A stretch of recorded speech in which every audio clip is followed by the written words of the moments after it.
Olá, meu amigo! Olá, minha amiga! Bom dia! Votos de um excelente dia para você que nos acompanha aqui pelo nosso canal do YouTube e para você também que nos acompanha, nos assiste lá pelas nossas redes sociais. Como de praxe aqui, desejo um dia verdadeiramente abençoado, um dia iluminado para você e todos os seus, para toda a sua família. Dito isso, vamos aqui às nossas atualizações do dia. Hoje, eu vou falar sobre quem recebe hoje o pagamento do Bolsa Família.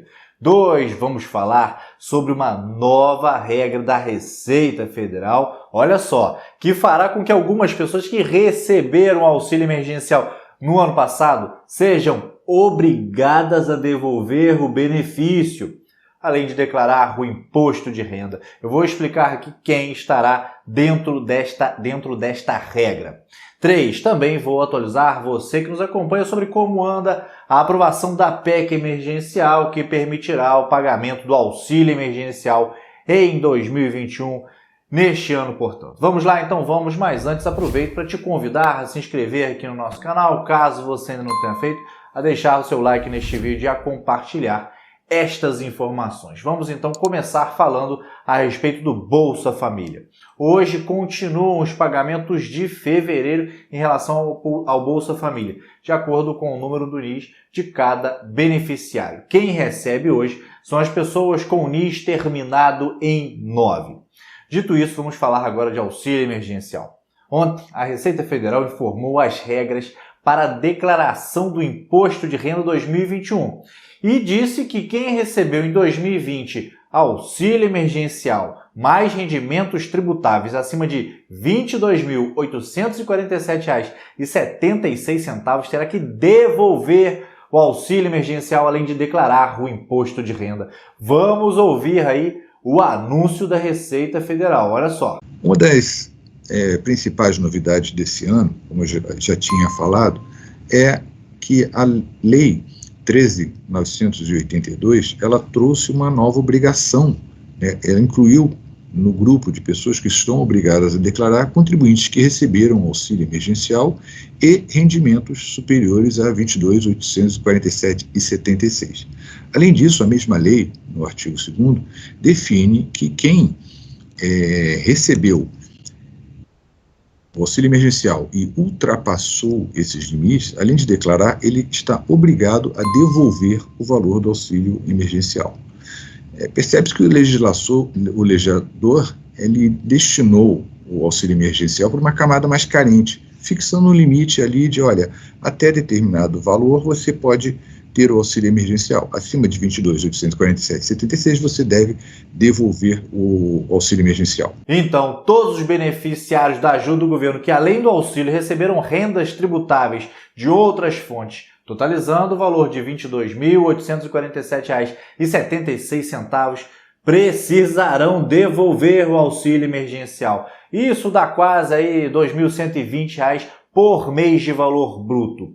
Os rendimentos tributáveis são qualquer tipo de remuneração recebida através de salário, férias, comissões, gratificações, rendas de aluguéis, pensões, benefícios previdenciários, ganhos de ações acima de R$ 20 mil e outras remunerações relativas à prestação de diversos serviços. É importante destacar que o valor do auxílio não entra nesse limite de R$ 22.847,76. Isso significa que a pessoa pode ter recebido auxílio e mais R$ 21 mil, por exemplo. Nesse caso, ela não terá que devolver aí o auxílio emergencial. Agora, se o valor recebido foi superior a esse teto, todo o dinheiro que o governo pagou do benefício precisará voltar aos cofres públicos. Tiago, mas como é que eu faço para devolver o auxílio emergencial? Então, se esse for o seu caso, você, contribuinte, poderá devolver o auxílio emergencial na própria declaração do imposto de renda em 2021, imprimindo o DARF na própria ferramenta da declaração do imposto de renda pessoa física. O valor a ser devolvido deve contemplar todo o auxílio emergencial recebido pelo titular da declaração do imposto de renda, assim como os seus dependente. Vale destacar que as pessoas que voluntariamente já se dispuseram a devolver o auxílio emergencial e em 2020, por terem recebido indevidamente o benefício, não precisarão mais pagar o valor do benefício na declaração de imposto de renda deste ano. Agora, vamos falar então finalmente sobre o pagamento do auxílio emergencial este ano, em 2021. A intenção atual de aprovar em 2 turnos a PEC emergencial e com isso liberar o pagamento do auxílio emergencial de uma vez não será tão simples. A questão é que os parlamentares, tanto da Câmara dos Deputados quanto do Senado, têm considerado muito polêmico uma parte da relatoria do senador Márcio Bittar, que sugere a desvinculação da verba para a saúde e para a educação no orçamento. Hoje em dia, a lei estabelece um percentual fixo do valor arrecadado, tanto pela União quanto por estados, Distrito Federal e municípios. E ela estabelece que esse percentual destinado à saúde e à educação seja um percentual fixo, obrigatório. Na prática, o governo é obrigado a usar aí esse dinheiro nas respectivas áreas. E por isso, que se fala em verba carimbada, ou seja, uma verba que possui um carimbo, uma destinação para essas áreas específicas. O texto da PEC emergencial retira essa obrigatoriedade de utilização da verba. Deste modo, os políticos poderão decidir quanto recurso cada área destas receberá, por ano, a cada ano.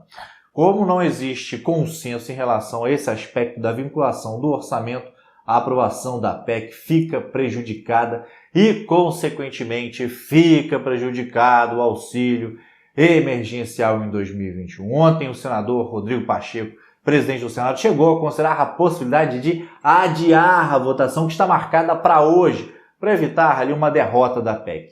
Vamos ouvir aí o que ele disse no dia de ontem. Olha só. Segmentos sociais nesse sentido, para poder ter um tempo de reflexão. Vamos agora, nessa sessão, ter uma oportunidade também de dar fala a outros senadores, inclusive ao líder do governo, o senador Fernando Bezerra, para a gente fazer essa abordagem, mas a princípio está mantido na pauta de quinta-feira. O fatiamento da PEC ajuda? Desculpa. Vai ser decidido só amanhã na reunião entre os líderes? Vai ter algum... Além da pauta de hoje, além da sessão de hoje, nós temos a reunião de líderes amanhã às 10 horas, que vai ser acho que um ambiente propício para a gente definir se quinta ou se no início da próxima semana. Como ele explicou, essa decisão será tomada hoje na reunião de líderes, que acontecerá por volta ali das 10 horas. Vamos ver como é que isso vai ficar. Também existe a possibilidade que tem circulado nos bastidores da Câmara dos Deputados e do Senado de que a PEC emergencial seja fatiada para ser votada ali em 2 etapas. Olha só, na primeira etapa, que seria uma etapa mais urgente, seria discutido o pagamento do auxílio emergencial e a cláusula de calamidade. E numa segunda etapa, seria feita a discussão em torno da desvinculação do orçamento, para que essa segunda etapa não atrase o pagamento do auxílio emergencial. O que você acha disso? O senador Fernando Bezerra, que é líder do governo no Senado, usou a sua conta do Twitter para dizer que não existe essa possibilidade de dividir a PEC. Como assim dividir a PEC? Na visão dele, Ele postou o seguinte, abre aspas, a PEC emergencial não será fatiada. Vamos votar uma PEC robusta, que traduz o compromisso com a sustentabilidade da dívida e a responsabilidade fiscal sem fatiamento. Fecha aspas. Estou colocando o print na tela aí para que você possa testemunhar. O senador Rodrigo Pacheco também falou com os jornalistas aí a respeito dessa possibilidade de fatiamento. Vamos ouvi-lo, olha só. O mais provável é o fatiamento da PEC? Não avaliamos isso ainda, mas eventualmente pode ser uma possibilidade. O mais provável é iniciar os debates na quinta e deixar a votação mesmo só para semana que vem? Também é possível, mas não há ainda essa definição. Tá? Muito obrigado. E, por fim, o deputado André Janones, muito conhecido de vocês, utilizou o seu tempo de fala no plenário da Câmara dos Deputados para criticar a proposta do governo de vincular o pagamento do auxílio emergencial à aprovação da PEC emergencial, com essa questão da desvinculação da verba para a saúde e para a educação no orçamento. Vamos ouvir aí o que disse André Janones. Marcondes. Olha só. Eu venho aqui repudiar a tentativa do ministro Paulo Guedes em vincular a concessão do auxílio emergencial ao fim do investimento mínimo na área de saúde e na área de educação. O ministro Paulo Guedes, que por várias vezes foi muito desrespeitoso com o povo brasileiro, ao qual ele chegou inclusive a chamar de vagabundo, né, dizer que se conceder mais auxílio, o povo não vai querer trabalhar, como se auxílio emergencial fosse uma fortuna, como se desse para viajar para a Europa. Justo ele, que nunca trabalhou, que nunca teve uma carteira de trabalho, que não sabe o que é trabalho, desrespeitou por N vezes o povo brasileiro e agora vem nessa tentativa covarde, né, de colocar o povo brasileiro refém. Olha, vocês escolham ou saúde, ou médico para atendê-los, ou uma escola pública de qualidade, ou auxílio emergencial. Os dois não dá. Essa é a fala do ministro Paulo Guedes. Eu espero que essa casa responda à altura. E eu espero que nessa discussão, que tudo indica, chegará até o parlamento nos próximos dias, que vai definir, aí sim, o valor do novo auxílio emergencial, que essa casa, mais uma vez, possa protagonizar o debate para não deixar os mais vulneráveis de fora. O ministro Paulo Guedes está tentando que os beneficiários do Bolsa Família não sejam contemplados, ele que por mais de uma vez mostrou a sua fúria contra os mais pobres desse país e que agora essa casa possa responder à altura, sendo protagonista como foi na concessão do primeiro auxílio emergencial, quando o ministro Paulo Guedes queria pagar a miséria de R$200 para o povo brasileiro. Essa casa foi a responsável por se chegar ao valor de R$600, que nós possamos caminhar em consonância com os anseios do povo brasileiro. Muito obrigado, presidente. Bom, pessoal, complicado isso, né? Impressionante a capacidade que nossos políticos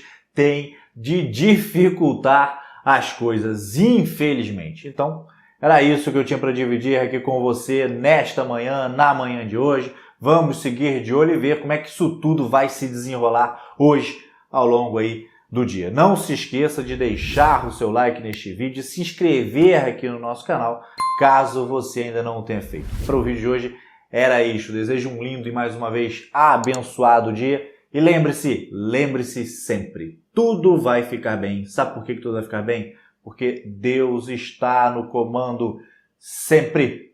Valeu, forte abraço, tenha um excelente dia.